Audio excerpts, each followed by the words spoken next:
and then bang, we're through that door and we're on that journey, and she just lets that all go. That's amazing. And then she pulls herself back together. That's police! What are you looking for? You're making a big mistake. He's only a kid. Dad, I haven't done anything! So obviously shooting these really long takes, if something goes wrong fairly early on, do you reset? Do you run with it? And does this type of filmmaking leave room for improvisation? What it does is for me, personally, it's kind of like we're a football team. And as soon as the whistle goes, we're off. Do you know what I mean? And we're all together. I mean, it's never such a... To me, acting is not a game of golf. It's never, do you know what I mean? It's not a game of golf. It's not one person against the elements, do you know what I mean? It never is. It never should be that. You're a collective. You move together. You're a living organism that moves without sounding too pretentious, do you know what I mean? It's a wonderful collaboration, and especially in this case, in this environment, that collective consciousness just moves forward because we all have together as a collective, we have the overall super objective, which is to reach our destination. But you're so supportive of each other. And in the context of this, you say, is the freedom within the improvisation. There's no need to improvise because we've gone through the script. We've gone through the script with a fine-tooth comb because we've had a week's rehearsal. And it's so beautifully written. And then as a collective, we're together, and the likes of Owen could go, well, I don't know if I'd say that, and Jack would be like, well, what would you say then? And he'd say it because we're not teenage boys, do you know what I mean? We might be able to write as much as we best possibly can for the teenage boy, but Owen knows the dialogue he would say in that environment and in that situation. So you allow him to make it his own, do you know what I mean? And the same goes for most of the characters as a collective, especially me and Christine.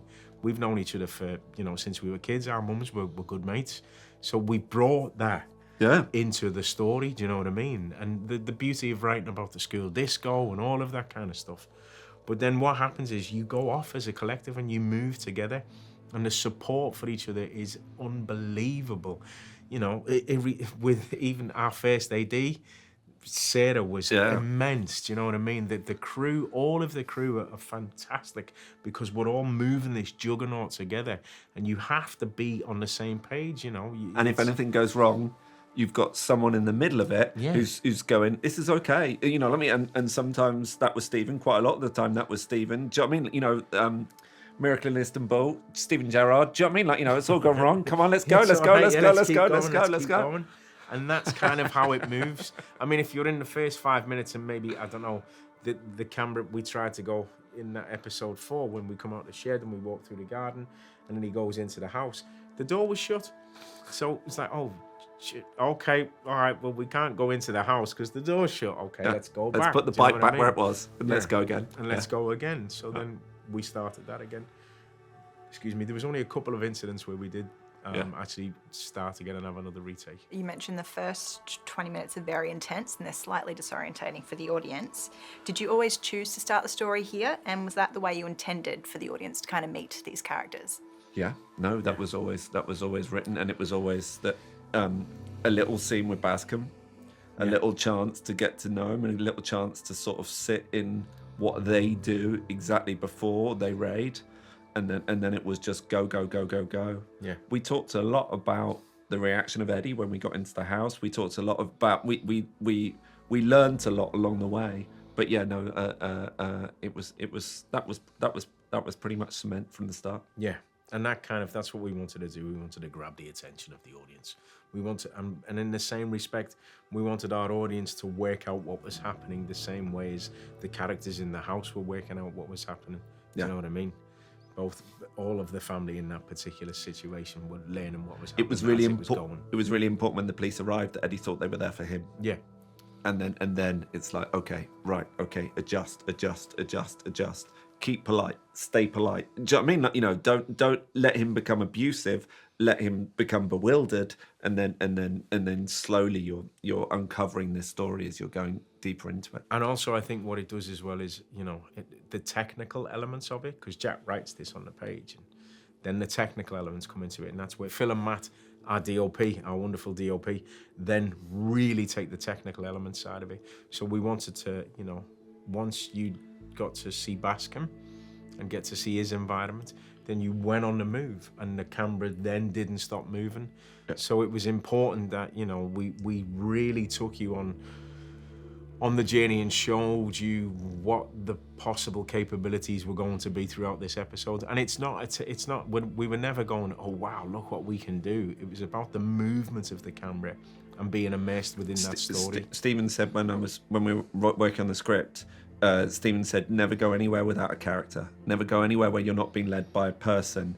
And so the script is a relay race. Yeah. You're constantly going, okay, I'm telling this bit of the story, now I'm leaving this bit, and in order to be able to leave this bit, I've got to leave to another story.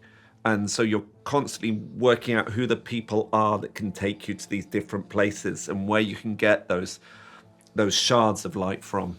And at the beginning as well, you know, look, they've took the camera from handheld and they've attached it to a crane, which is on an electrical kind of contraption thing, which is moving straight away. So you're moving along with the convoy then, and then it's lovely how you reach the house, and I love it the way you go through the estate. It was a really nice sunny day. And it looks almost European in its style. Do you know what I mean? It doesn't look like a British drama. No disrespect. It looks kind of, to me, that opening bit and the movement of the camera is very Lehane.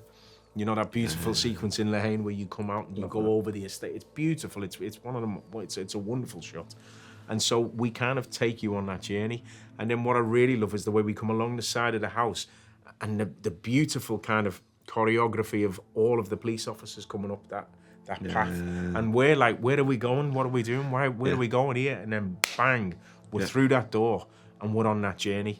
Do you know what I mean? We get handed to, then we go handheld to Lee out of the beautiful cinematographer and cameraman, and then we go up the stairs and we're instantly introduced to all these people in the house then. And then it becomes more of a personal journey with the camera. Do you know a girl called Katie Leonard? Yeah? Describe each other as friends then. Is she dead then? Why would you ask her? We knew that it was going to be a one-shot series. We knew from the very beginning. And then I had the idea to use the story that we created together, but we knew from the very beginning that it was going to be a one-shot series. And it didn't complicate the writing at all, actually. One of my heroes is Alan Ayckbourn, the playwright, and the way that he uses the technical to free the story was actually the sort of thing that I kept returning to all the time, that there's this kind of beauty to go, okay, I'm in a corridor now, what the hell do I do? And being able to tell an incomplete story is actually a real privilege. That in TV, the aim is always to go, okay, we need to understand everything. We need to understand everything that's going on all the time. We can cut anywhere, we can go anywhere, we can see everything. So let's go inside the legal process. Let's go inside what Eddie is feeling at any time of the day. Let's see everything. And actually, by only being able to see some things, it sort of allows you to have a more profound story. It sort of encourages an audience to sit forward, and it encourages you as a writer to challenge yourself as to what is the important pieces to show, what is the pieces that are going to unlock a conversation, what are the pieces that are going to make people think, you know.